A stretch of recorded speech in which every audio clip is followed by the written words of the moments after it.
하였으니 곧 그들이 여호와의 명령을 따라 짐을 지며 여호와의 명령을 따라 행진하고 또 모세를 통하여 이르신 여호와의 명령을 따라 여호와의 직임을 지켰더라. 아멘. 우리가 민수기 1장부터 9장까지 지금 말씀을 나누고 있는데요. 1장부터 9장까지의 공통분모가 있습니다. 매 장이 시작될 때에 일정 정도의 패턴이 반복되는데요. 그것은 이겁니다. 1장 1절부터 보면 각 1절마다 이렇게 되어 있어요. 여호와께서 모세에게 말씀하여 이르시되 1장 2장 여호와께서 모세와 아론에게 말씀하여 이르시되 3장 여호와께서 시내산에서 모세에게 말씀하실 때 그러면 4장은 어떻게 되겠어요? 4장 시작은 4장 1절 또 여호와께서 모세와 아론에게 말씀하여 이르시되 예상할 수 있겠죠? 그럼 5장은 여호와께서 모세에게 말씀하여 이르시되 6장은 여호와께서 모세에게 말씀하여 이르시되 그리고 7장은 어떻게 될까요? 안 나와요. 7장은 안 나오고 8장으로 건너뜁니다. 8장에서 여호와께서 또 모세에게 말씀하여 이르시되 그리고 9장도 애굽 땅에서 나온 첫째 딸의 여호와께서 이때는 좀 더 구체적으로 나옵니다. 여호와께서 시내 광야에서 모세에게 말씀하여 이르시되 민수기의 각 장마다 시작은 여호와께서 모세나 또는 모세와 함께 아론에게 말씀하여 이르시되 이 말씀으로 민수기의 각 장은 시작이 됩니다. 이것은 무슨 말씀입니까? 여호와께서 말씀하신 것을 모세나 혹은 모세와 아론이 함께 받아서 그것을 어떤 패턴으로 하냐면 이스라엘 자손에게 지키게 하라. 이런 패턴입니다. 이스라엘 여호와께서 모세나 아론에게 말씀을 하시면 모세나 아론은 이스라엘 자손에게 무엇을 지키게 하라라는 패턴으로 시작되는 게 민수기의 각 장의 특징입니다. 7장 빼고 우리가 이제까지 읽었던 7장 빼고 1장부터 9장까지는 이런 패턴을 가지고 말씀하십니다. 근데 왜 이런 패턴으로 말씀을 하실까요? 왜 이런 패턴으로 말씀을 하셔야만 했을까요? 이게 새로운 종교를 만들기 위해서 여호와께서 끊임없이 강력하게 당신의 존재를 알려주시는 그런 상황이라는 겁니다. 그러니까 광야에서는 새로운 종교가 만들어지는 겁니다. 왜 새로운 종교를 만들어야 되는 거죠? 그것은 애굽의 종교에서 사람들이 하나님을 만나지 못했기 때문에 하나님을 만날 수 있게 하기 위한 새로운 종교를 만드는 겁니다. 그게 광야로 나온 목적이기도 하고요. 광야로 나온 목적은 출애굽기 5장에 나와 있습니다. 출애굽기 5장에 보면요. 그 후에 모세와 아론이 바로에게 가서 말을 합니다. 무엇을 말하냐면 광야에 나가는 목적을 말을 해요. 이스라엘의 하나님 여호와께서 이렇게 말씀하시기를 내 백성은 이스라엘입니까? 아니면 하나님을 믿고 하나님을 신뢰하는 사람들입니까? 이것은 내 백성이라고 할 때 사람들은 착각을 해요.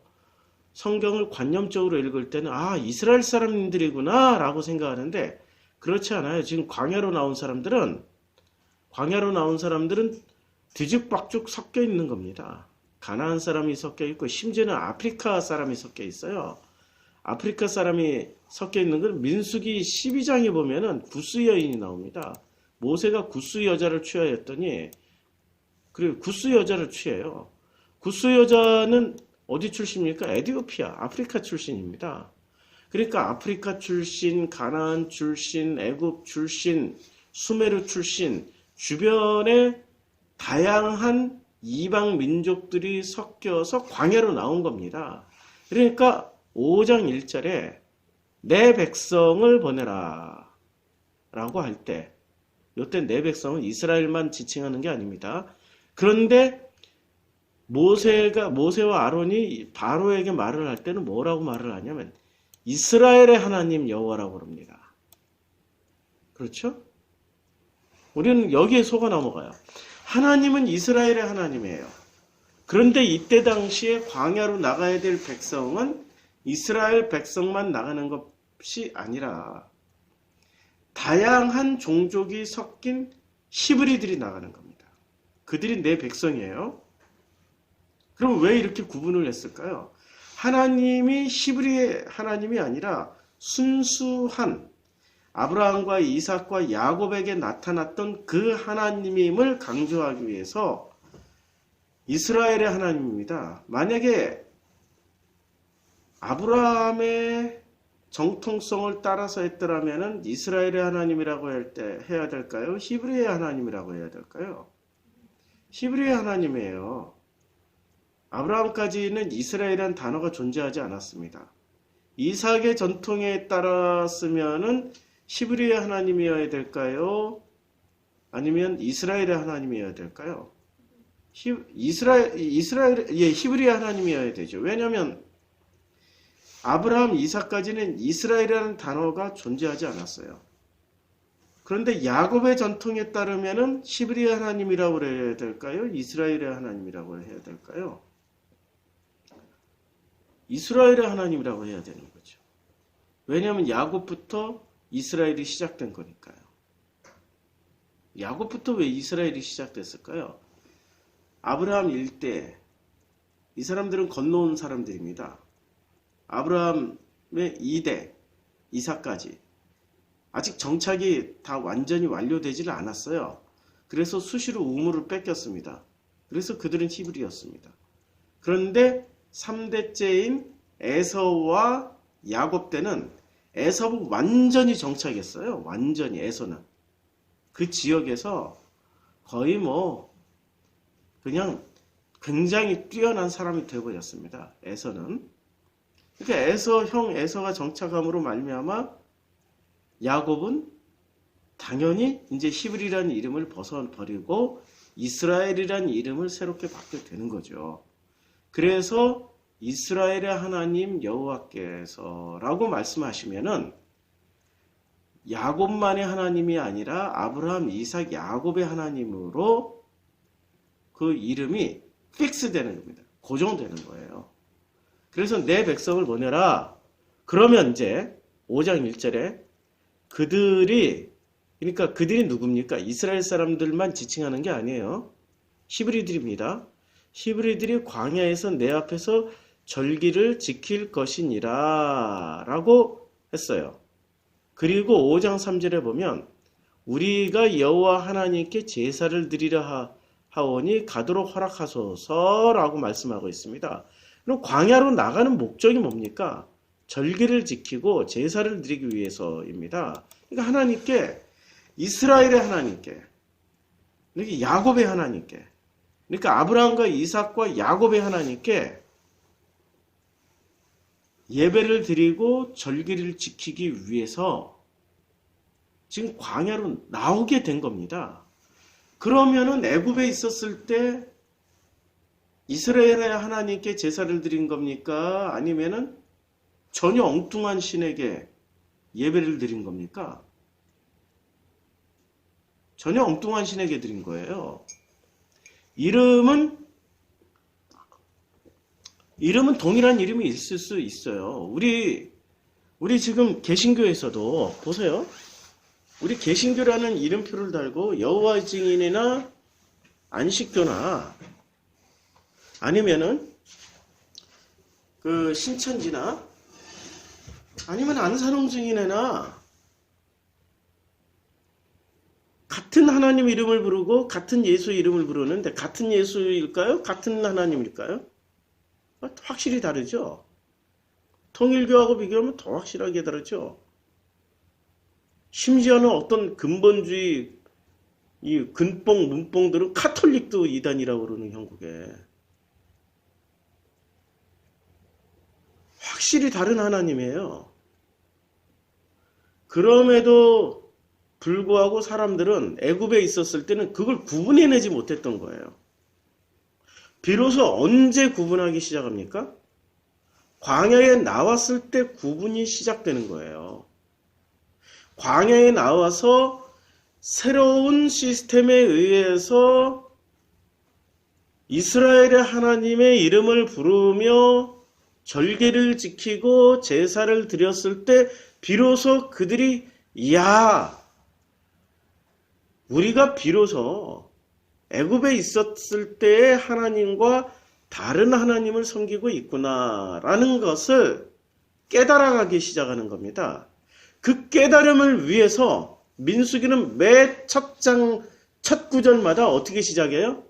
여호와께서 말씀을 해주셔요. 그 말씀을 받은 모세나 아론은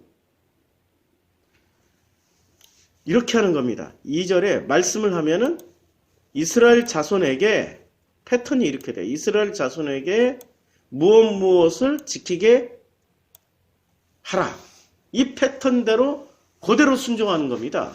그러니까 광야에 나와서 제일 먼저 배우는 게 뭐죠? 첫째, 여호와의 말씀을 듣는 겁니다. 첫째, 여호와의 말씀을 듣는 거예요. 두 번째, 무엇을 배우는 거죠? 여호와의 말씀에 따라서 지키는 것을 배우는 겁니다. 그게 광야에 나온 목적이에요. 그런데 광야에 나와서 다른 패턴을 쓰는 사람들이 있습니다. 여호와의 말씀을 듣는 것이 아니라 누구의 말씀을 들어요? 자기의 말씀을 들어요. 자기의 말씀을 들어요. 자기 속에서 나온 자유가 주어지니까 애굽에서는 밥을 위해서 노동을 했었어요. 노동을 해야 양식이 나왔어요. 그게 출애굽기 1장이 나오잖아요. 그런데 광야에서는 노동을 안 해도 양식이 나왔어요. 의식주가 해결된 거예요. 시간이 엄청 많은 거예요. 의식주를 위해서 활동할 시간이 필요가 없었던 거예요. 그 시간이 다 남는 시간이 돼버리는 거예요. 자유를 가지니까 제일 먼저 자유가 없었을 때는 오직 애굽에서는 무엇을 위해서 살았어요? 바로를 위해서 살았어요. 바로가 그 신이었잖아요. 애굽에서는 그 신을 위해서 살았어요. 근데 광야에 나오는 순간부터는 그 신을 위해서 사는 게 아니라 깨어나기 시작하는 거예요. 무엇이 깨어나요? 자기가 깨어나요. 자기가 깨어나요. 시간이 많고 노동을 하지 않고 늘 먹을 게 있고 늘 자기 주변에 할 일이 별로 없어요. 여호와께서 지키게 하라. 이거 하루 종일 프로그램을 돌리는 게 아닙니다. 지금 이게 40년에 걸쳐서 지켜야 되는 거니까 가끔 지키는 거예요. 그러다 보니 뭐가 깨어납니까? 자기 속에 있는 오랫동안 바빠서 꺼내서 쓰지 못했던 자기 속에 있는 욕망들이 나옵니다. 하고 싶은 거, 되고 싶은 거, 가지고 싶은 것들이 끊임없이 그것이 솟구쳐 나요. 그 솟구쳐 나오는 것들이 어떤 장면에서 터져 나옵니까? 물 달라, 밥 달라, 고기 달라, 우리에게 맛있는 거, 마늘, 부추, 뭐 이런 거 달라.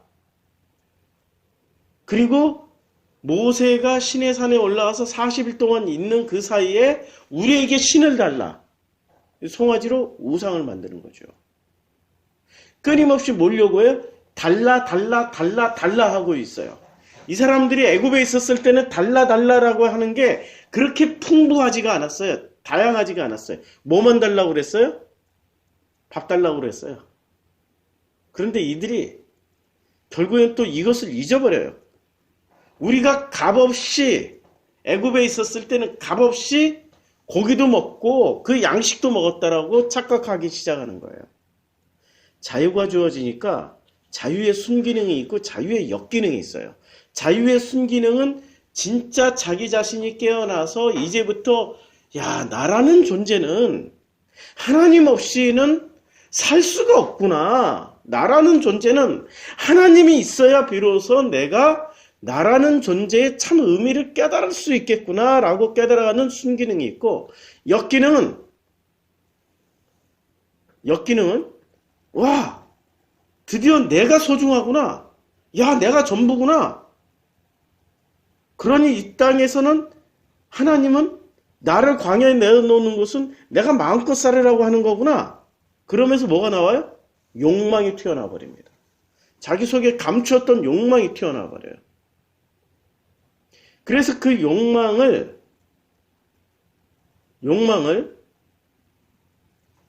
깨닫게 하기 위해서 오직 하나님만을 향해서 살 수 있게 이렇게 합니다.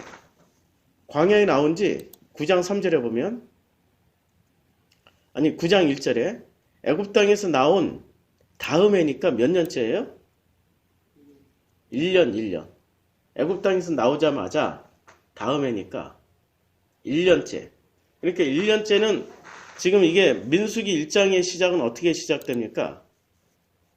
애굽 땅에서 나온 후 둘째 해, 둘째 달로 시작을 하죠. 민수기 1장 1절은. 그럼 9장은 애굽 땅에서 나온 다음 해 첫째 달에, 그러니까 딱 1년째 되던 날이라는 거예요. 딱 1년째 되던 날에 여호와께서 시내 광야에서 모세에게 말씀하여 이르시되, 그러니까 지금 1장은 2년 2개월 만에, 근데 지금 이 장면은 1년 1개월 만이에요. 그러니까 1년 만에 백투 돌아간 거예요. 지금 시점이 헷갈리지 마세요. 시점이 과거로 돌아갔습니다.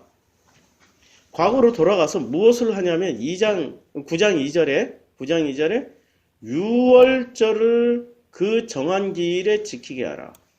그러니까 하나님 주신 이 절기, 최초의 절기는 어떤 절기를 주셨어요? 유월절. 왜 유월절을 주셨을까요? 유월절의 참된 의미는 내가 종되었던 애굽 땅에서 나오게 된 그 기념일이 유월절입니다. 나오게 된 기념일이 유월절이에요. 출애굽기 20장 2절이 이렇게 시작되죠. 출애굽기 20장은 하나님이 이 모든 말씀으로 말씀하여 이르시되, 이렇게 이 모든 말씀으로 말씀하여 이르시되, 그러니까 애굽에서 나와서 1년 동안에 모든 말씀을 다 이미 하셨어요. 근데 이 사람들이 못 알아들으니까 민수기에서 매번 시작할 때마다 뭐로 시작을 해요? 여호와께서 말씀하여 이르시되, 이걸로 시작하는 거예요. 사람들은 왜 못 알아들을까요? 왜 못 알아듣죠? 머리가 나빠서요? 귀가 나빠서요? 아닙니다. 자기 생각에 가득 차서 안 들어요. 못 들어요. 자기 생각에 가득 차서. 누가 진심으로 무슨 말을 해도 그 진심으로 말을 하는 것을 못 듣는 것은 자기 속에 자기 진심이 가득 차서 그래. 그 사람의 진심을 받아들일 공간이 없는 거예요. 자기 진심이 가득 차 있어. 자기도 진심이거든. 그게 문제예요. 내 진심이 비워져야 그 사람의 진심이 들어올 공간이 생기는 거예요. 내 속에 있는 진심이 비워져야 하나님의 말씀이 들어올, 말씀을 받을 여유가 생기는 거예요. 사람들은 자기가 가지고 있는 생각을 절대 거짓이라고 생각하지 않지요. 그러니까 자기가 하고 있는 모든 생각을 뭐라고 생각을 해요? 그걸 진심이라고 생각을 해요. 아니라니까요? 아니라는 증거가 여호와께서 말씀하여 이르시되, 매번 이렇게 시작할 수밖에 없는 거예요. 그래서 하나님이 모든 말씀으로 말씀하여 이르시되, 20장 2절, 나는 너를 애굽 땅 종되었던 집에서 인도하여 낸 내 하나님 여호와니라. 네 가지로 말씀하셨어요. 나는이 누구예요? 여호와 하나님은 누구를? 너를, 너희들을, 우리들을 애굽 땅, 그 애굽 땅이 어떤 데라고 또 부연 설명해줘요? 종되었던 집. 종되었던 집 제가 설교했죠. 어떤 집이에요? 집이 아니라 성전이죠. 너희를 노예로 만들었던 그 종교의 그 성전 시스템에서 어떻게 했습니까? 인도하여 낸 내 하나님, 그러니까 여호와 엘로힘이다 라고 말씀하고 계세요. 여호와 엘로힘이다. 이것을 기억하게 하기 위해서, 이것을 다시 상기시키기 위해서 무엇을 주셨습니까? 민수기 9장에서는 이것을 다시 기억하기 위해서 유월절이란 절기를 주신 겁니다. 그런데 유월절 절기를 지킬 때는 이제 뭐 모든 규례대로 지키게 하라라고 뭐 유월절 규례가 나오는데, 유월절 규례에 대해서 상세하게 말하는 게 아니라 민수기에서는 놀랍게도 레위기나 다른 성경에서는 유월절의 시작과 끝이 어떻게 되는지, 무슨 음식을 먹어야 되는지, 그때는 사람들이 어떤 행동을 해야 되고 어떤 옷을 입어야 되는지 자세하게 그 절기를 지키는 방식이 나옵니다. 근데 민수기의 본문은 유월절을 지키는 방식이 달라요. 어떻게 지키라고 하냐면은, 모세에게 이제 그들이 9장 5절에 보면 그들이 첫째 달 14째 날 해질 때 시내 광야에서 유월절을 지켰어요. 근데 이스라엘 자손이 여호와께서 모세에게 명령한 것을 다 따라 행하였어요. 그런데 이때 예외 법칙이 발생하는 겁니다. 9장 6절에 그때 사람의 시체로 말미암아 부정하게 되어서, 지금 이 시체 규정이 5장이 나오잖아요. 시체, 유출증 이런 병들. 그럴 때는 어떻게 하라고 그랬어요? 진 밖으로 내놓으라고 그랬어요. 진 밖으로. 그러니까 유월절을 지키는 사람들은 어디에 있는 사람들이 지키는 거예요? 진 안에 있는 사람들이 지키고, 진 밖에 있는 사람은 유월절에 참여를 못한다는 겁니다. 1년 후에. 1년 후에 주셨는데, 이것은 1년 후에 주셨지만 그 후로 39년 동안 지켜야 되는 거예요. 예외 법칙들이 이렇게 발생하는 것이, 이게 시점이 섞여 있는 거예요, 지금. 유월절을 주신 규정은 출애굽 후 1년 만에 주셨는데, 지금 이것을 서술해 나가는 시점은 둘째 달 후에 또 기록을 했던 거예요. 이해가 되십니까? 이런 게 뒤죽박죽 섞여 들어온 게 성경이에요. 이런 걸 골라내야 돼요. 이런 걸 훈련을 받은, 이런 그 본문을 읽어낸 훈련을 받은 사람들이 설교자가 되어야 되는 거죠. 그런데 그런 훈련을 안 받고 어떤 훈련만 받아요? 믿음의 훈련만 받아요. 믿습니다. 덮어놓고 믿습니다. 우리나라에 최고 유명한 신학자가 있었죠. 총신대 총장을 지냈고 무슨 무슨 학장이 있어요. 그분이 뭐라고 말씀하셨냐면, 성경은 덮어놓고 믿는 거라고. 그러니까 성경을 덮어놓고 믿는 거라는 것은 무슨 말씀입니까? 읽지 말고 그냥 믿어. 이걸 읽을 필요 없어. 그냥 믿어. 그래서 성경은 읽어야 되는 책이에요? 아니면 읽지 말라는 책이에요? 그 사람 말씀했다면 읽지 마. 누구의 말만 따라요? 목사의 말을 덮어놓고 믿으란 얘기예요. 거기에 바로 오류가 있는 거죠. 그래서 여호와께서 끊임없이 말씀을 해주시는 그것을 대언하는 겁니다. 민수기의 패턴은. 덮어놓고 믿지 말라고. 덮어놓고 믿지 말라고. 자, 그래서 사람의 시체로 말미암아 부정하게 되어서 유월절을 지킬 수 없는 사람들이 있어요. 진 밖으로. 그렇죠? 진 밖으로. 그들이 그날에 모세와 아론 앞에 이르러 이제 말을 합니다. 우리가 사람의 시체로 말미암아 부정하게 되었는데, 우리를 금지하여서 이스라엘 자손과 함께 정한 기일에 여호와께 헌물을 드리지 못하게 하시면 어찌함이니까. 자, 그러면 이 사람들이 진 밖에 나가서 지금 그 유월절을 지키지 못하게 된 사람들이 어떻게 얘기를 해요? 이스라엘 자손과 함께 정한 기일에 여호와께 헌물을 드리지 못하게 하시면 어찌함이니까. 그러니까 이스라엘이라는 이름이 이제는 이제 둘째, 지금 진 밖에 나갔다가 들어왔다 하는 거예요. 그러니까 이 진을 성막이 생기기 전에는 성막은 2년째 되던 해에 첫째 달 2년 1개월 만에 성막이 만들어졌잖아요. 그러면 성막이 있어야 진 밖과 진 안이 구분되잖아요. 성막이 없었을 때는 이게 진 안과 진 밖이 구분이 없었어요. 그냥 이드로의 시스템이었어요. 근데 성막이 만들어지고 나서 바로 그 다음 달에 12지파 시스템으로 세팅이 되고 그 12지파의 중심에는 레위가 있었어요. 그래서 부정한 사람들은 진 밖으로, 부정하지 않은 사람들은 진 안으로. 그럼 진 안에 있는 부정하지 않은 사람들은 뭐라고 불리웠어요? 그때부터 이스라엘이라고 불리워지게 된 거예요. 이 구절 하나만 보더라도. 그래서 우리를 금지하여 이스라엘 자손. 그러니까 진 안에 있는 사람들은 뭐가 되는 거예요?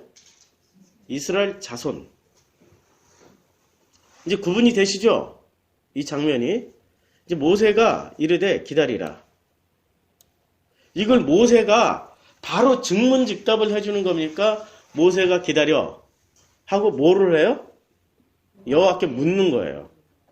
여호와께서 너희에게 대하여 어떻게 명령하시는지를 내가 드리라. 그랬더니 어떻게 해요? 여호와께서 모세에게 말씀하여 이르시되.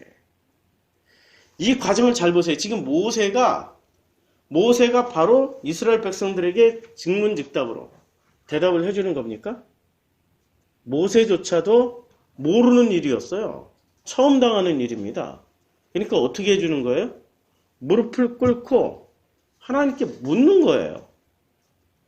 하나님께 물었더니 어떻게 됩니까? 하나님이 답을 해주시는 겁니다. 이게 바로 목회자예요.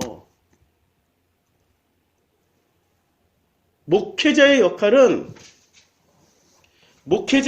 자기가 하나님처럼 되어서 마치 모든 걸 다 알고 있는 사람처럼 다 대답해주는 사람이 아니라는 거죠. 자기도 모르는 게 나올 수 있는 거예요. 만약에 당회장한테 뭔가를 물어봤어요. 우리 회장님들한테. 근데 회장님들이 나도 잘 모르는 일이야. 이런 말을 할 수 있을까 회장님들은?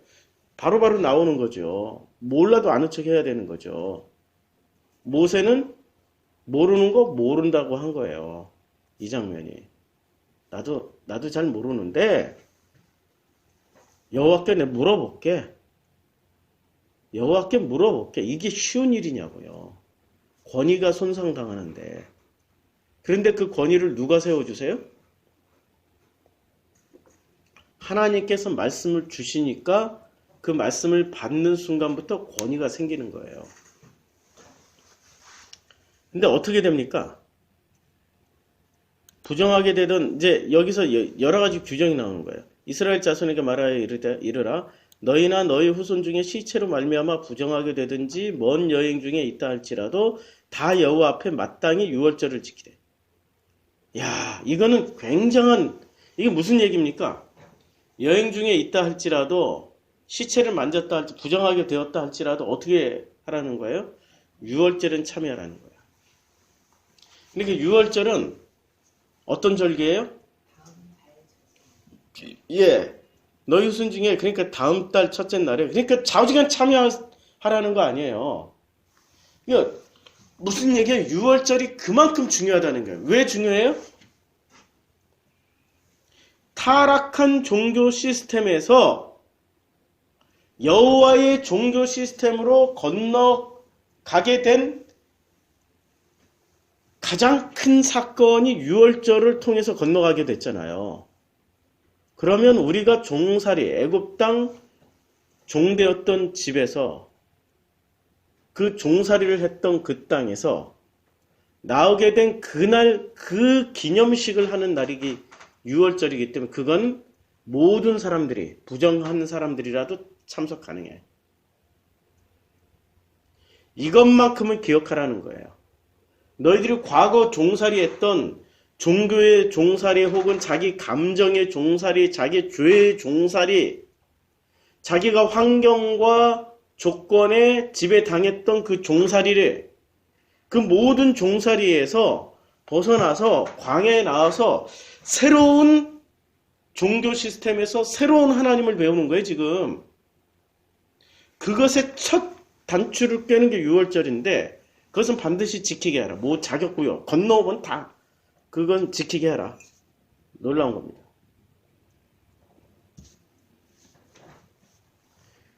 그러나 이제 13절 그러나 사람이 정결하기도 하고 여행 중에도 있지 아니하고 그러니까 이 규정이 없었던 거예요. 그러니까 규정이 안 들어가는 사람, 지난해 있었던 사람.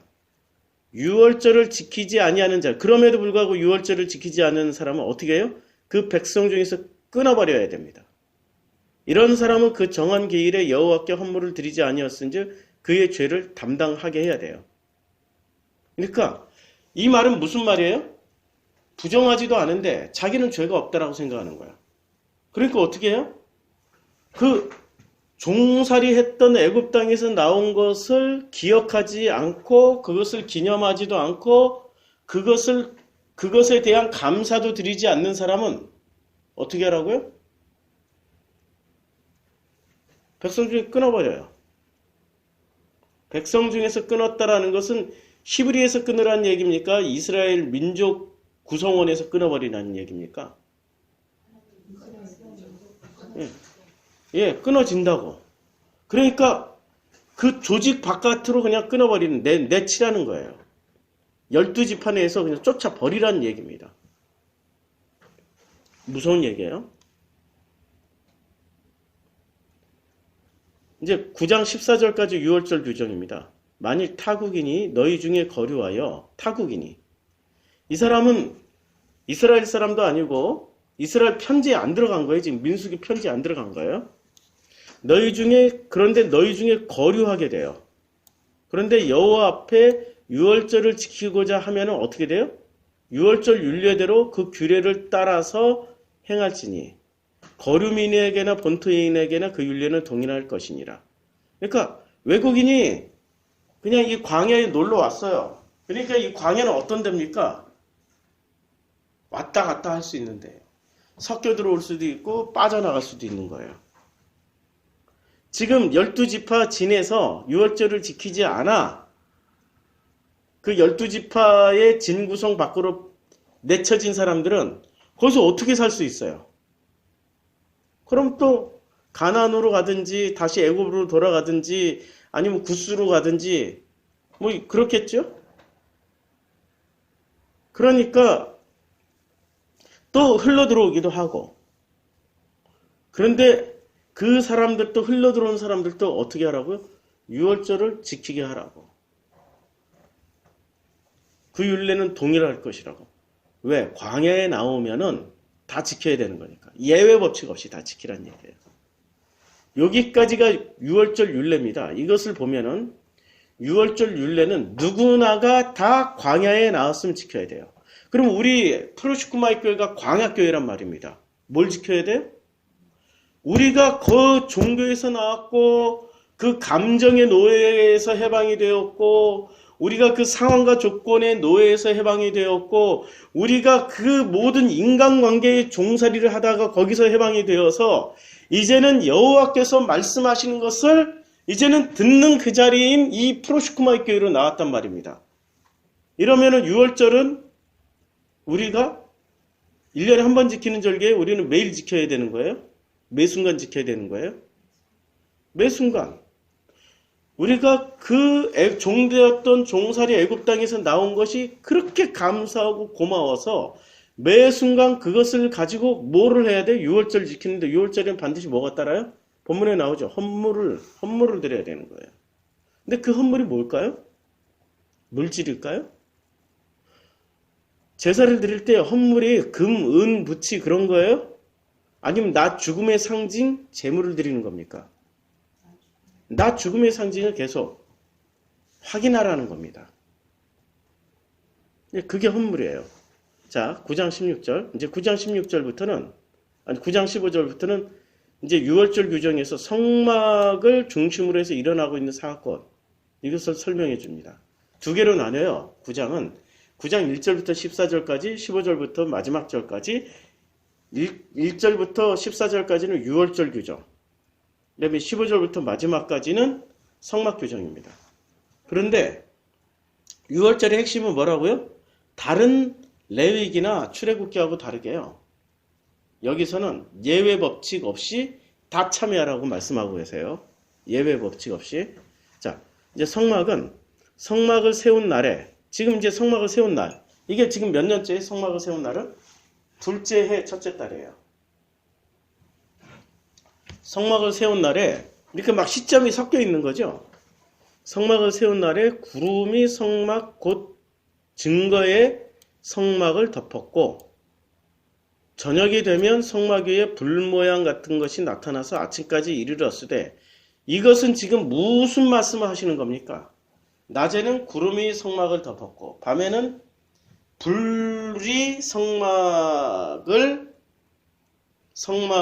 불 모양 같은 것이 나타나서 아침까지, 빛이 올 때까지 성막에, 지금 성막 주변에 불이 그냥 환하게 이글이글 타오르고 있는 거예요.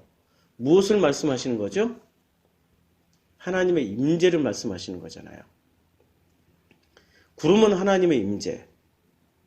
그런데 구름이 하나님의 임재라는 것은 출애굽기 내내 설명을 해줬는데, 이 불 모양, 여기서 자세히 보면 불 모양 같은 것이 있어요.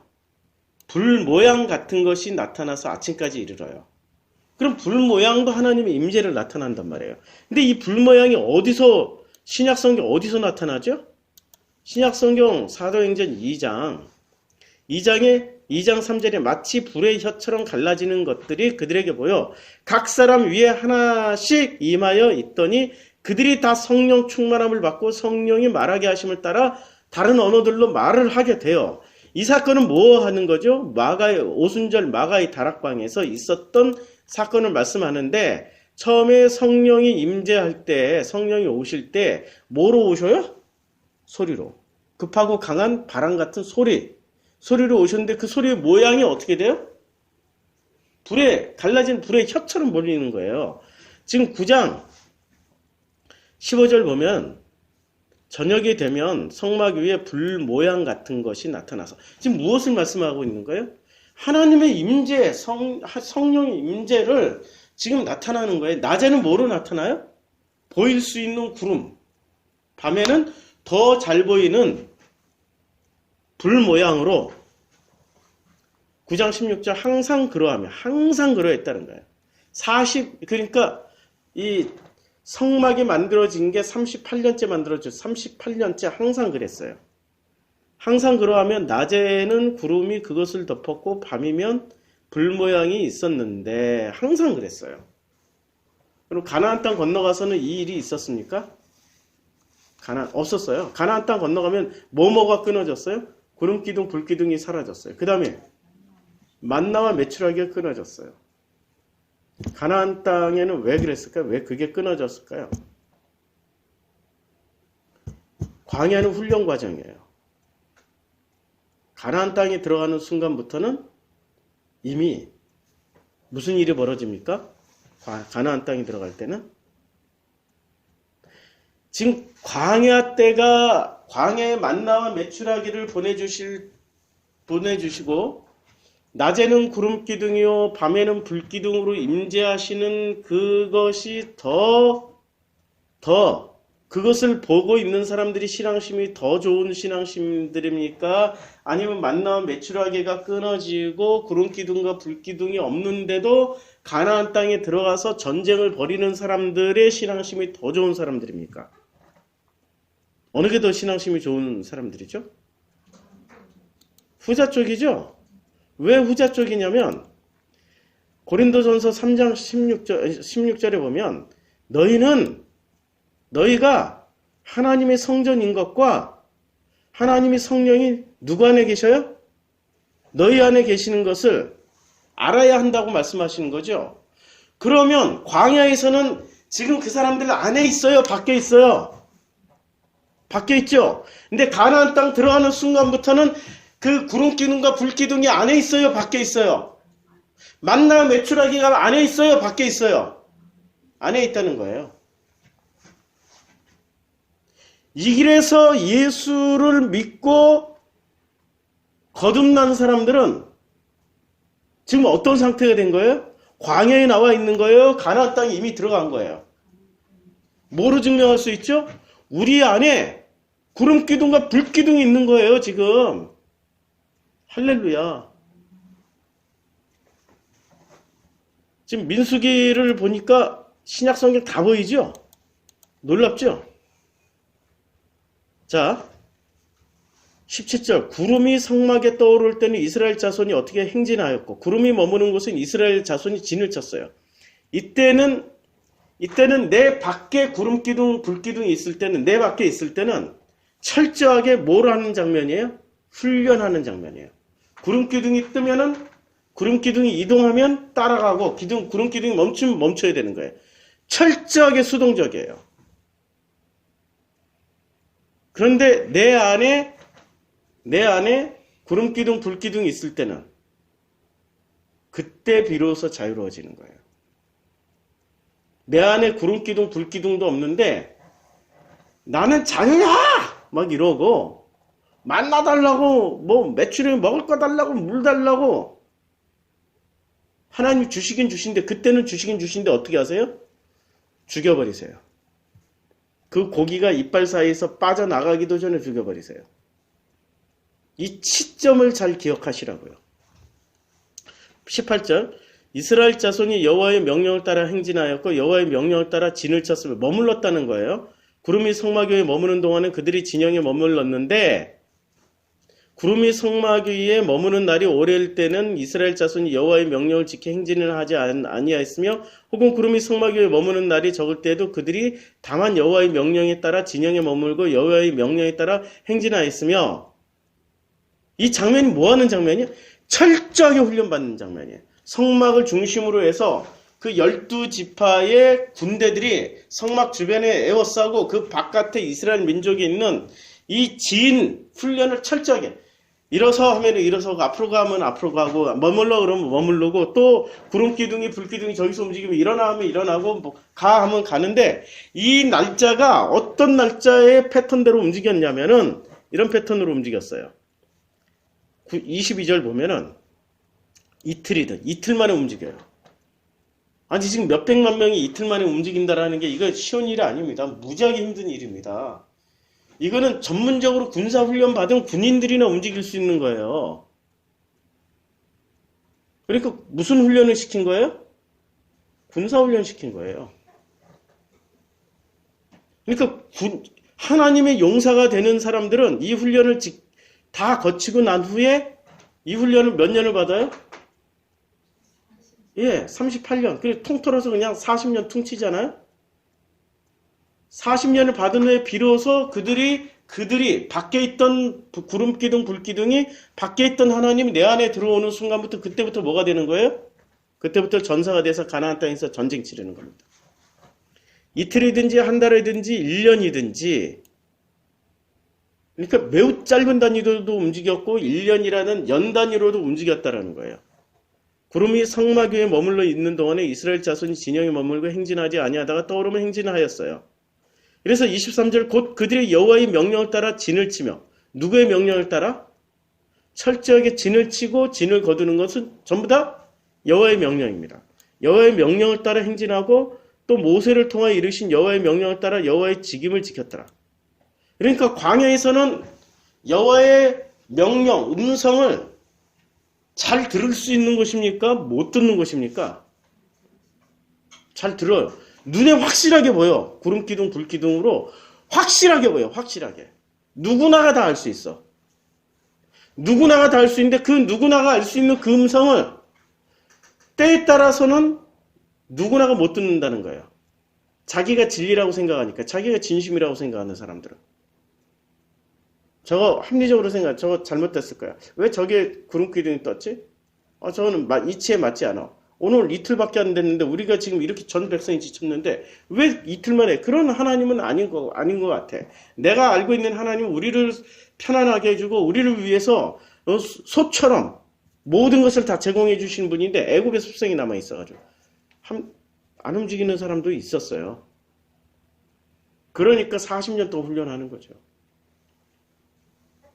이들이 그냥 그대로 이걸 잘 따라서 했으면 40년 동안 훈련 받을 필요가 없단 말이에요.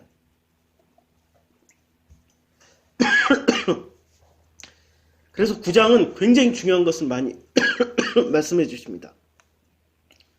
자, 오늘 9장 말씀 나눴습니다.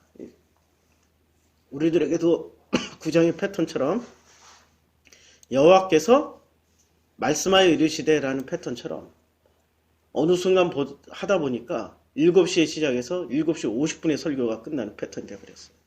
주여, 그냥 우리 기도를 하시고, 기도를 많이 하실 분들은 더 하시고, 우리는 배고픈 분들은 끝내고 또 출근하실 분들은 밥을 먹고 그런 시간을 가지겠습니다. 기도하겠습니다.